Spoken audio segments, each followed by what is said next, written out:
Hola, ¿qué tal, queridos amigos, queridos hermanos? Nuevamente nos encontramos en este espacio para seguir reflexionando juntos y pensando en torno a las enseñanzas de la Biblia.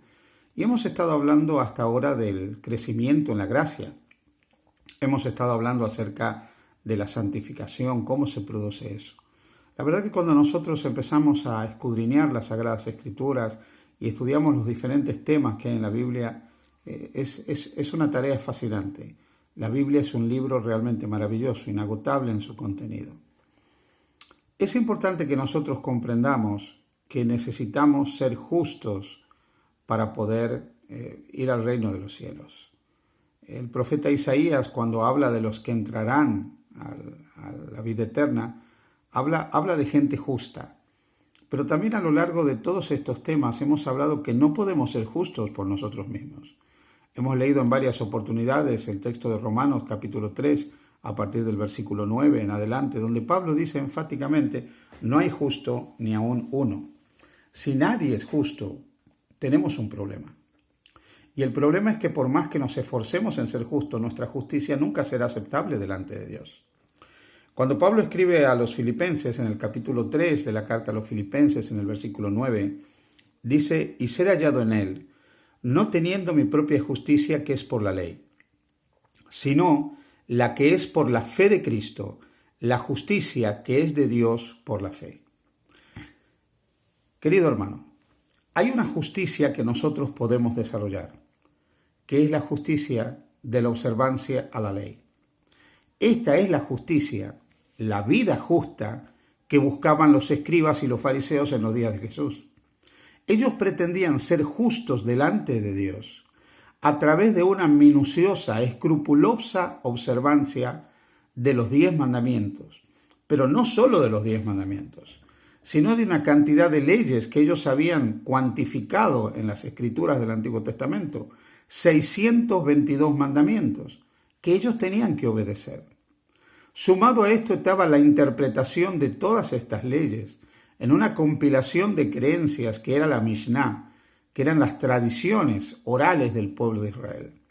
Luego estas tradiciones orales y estas interpretaciones de los mandamientos fueron reinterpretadas y compiladas en varios volúmenes que se llamaron el Talmud. La comprensión de todos estos preceptos, estas leyes, estas normas, estas formas, hacía creer a los escribas y a los fariseos que ellos podían alcanzar a ser justos delante de Dios.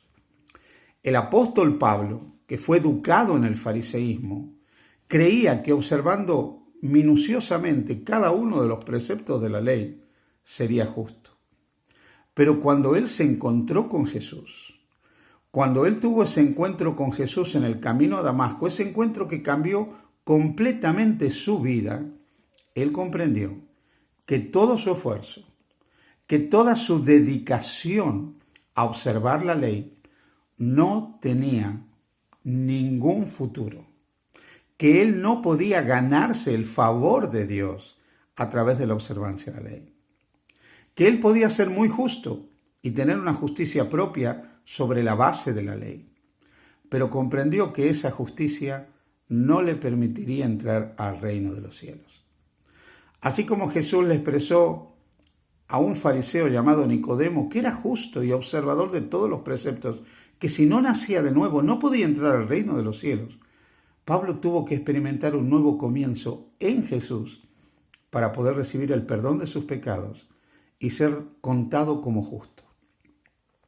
La justicia que es sobre la base de la ley no nos salva. Pero luego Pablo añade, ser hallado en Jesús sobre la base de la justicia que es de Dios por la fe. Cuando creemos en Jesús, toda esa vida impecable de Jesús, esa vida justa de Jesús, es puesta a nuestra cuenta.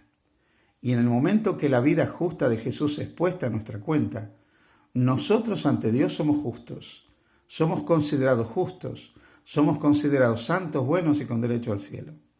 No me canso de recordar el poder de la justificación. La justificación cambia nuestra posición delante de Dios. Pero hemos dicho también que el Evangelio es poder de Dios para salvación. ¿Cuál es la evidencia de que nuestra fe en Jesús es una fe auténtica? ¿Cuál es la evidencia de que nuestra fe es una fe real? ¿Cuál es la evidencia de que realmente el Evangelio ha sido un poder en nuestra vida y ha efectuado un cambio?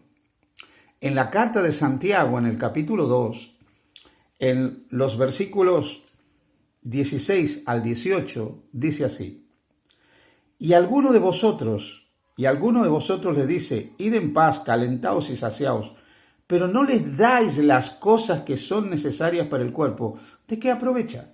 En otras palabras, Santiago dice, si una persona tiene necesidad de algo y simplemente le decimos, bueno, que Dios te bendiga, ve, ya encontrarás solución a tus problemas, ¿de qué sirve? Santiago está diciendo que cuando nosotros hemos creído en Jesús, nuestra fe es práctica. Y dice el versículo 17, así también la fe, si no tiene obras en sí mismo, está muerta. No tiene, por lo tanto, ningún sentido una fe que esté muerta. La fe auténtica es dinámica. La fe auténtica es una fe viva, no está muerta. Así como un cristiano está vivo y como está vivo, vive para la gloria de Dios, la auténtica fe nunca puede estar muerta, porque de hecho la fe auténtica es lo que imprime vida al cristiano. El versículo 18 dice, pero alguno dirá, tú tienes fe y yo tengo obras. Y Santiago dice a continuación, muéstrame tu fe sin tus obras, que yo te mostraré mi fe por mis obras. La fe auténtica, querido hermano, la fe auténtica, querido amigo, se revela, se manifiesta, se muestra a través de las obras. Las obras son la evidencia externa de la fe interna. Cuando Pablo escribe la carta a los Romanos en el capítulo 4, dice que el hombre es justificado por la fe sin obras. Pero Santiago dice que las obras son la evidencia de la fe. No hay una contradicción entre Pablo y Santiago. Pablo está diciendo cómo nos justificamos delante de Dios. Nos justificamos por la fe sola, cuando creemos. Ahí somos perdonados, aceptados, restaurados, reconciliados. Pero Santiago lo que está tratando de explicar es cómo nos justificamos delante de las personas. Santiago lo que está tratando de decir es cómo nos justificamos delante de los demás. ¿Cómo tu vecino puede saber que tú eres un cristiano? ¿Cómo tu jefe puede saber que tú eres un cristiano? ¿Cómo tu compañero de trabajo, tu compañero de estudios? ¿Cómo puedes saber otro que tú eres un cristiano? Sí, es cierto que tu fe puesta en Jesús hace que Dios te perdone, te salve, te justifique, te declare justo y ponga a tu cuenta, impute los méritos de Jesucristo a favor tuyo. La fe sola en Cristo trae el perdón y la justificación por la fe. Pero ¿cómo sabe mi prójimo que yo soy cristiano? Santiago lo que está hablando es cómo se demuestra mi cristianismo ante los demás. Y ahí es donde él dice, muéstrame tu fe sin obras, que yo por mis obras te mostraré la fe. Así que, hermanos, la fe auténtica es una fe viva. La fe auténtica es una fe dinámica. Es una fe que se manifiesta a través de obras. De obras que, como ya dijimos, son el resultado de la conexión con Jesús, porque separados de Él, nada podemos hacer. Pero cuando estamos conectados con Jesús, nuestra vida tiene fruto. El fruto del Espíritu.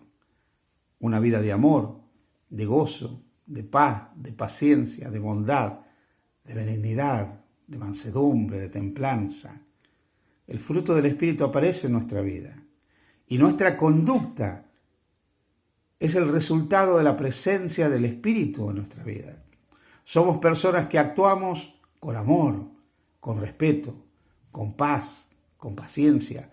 Actuamos con bondad, con benignidad, actuamos con mansedumbre, con dominio propio. Actuamos y vivimos de otra manera, vivimos para la gloria de Dios. Y vivimos también observando la voluntad de Dios expresada en la ejemplificación de su carácter, que son los mandamientos.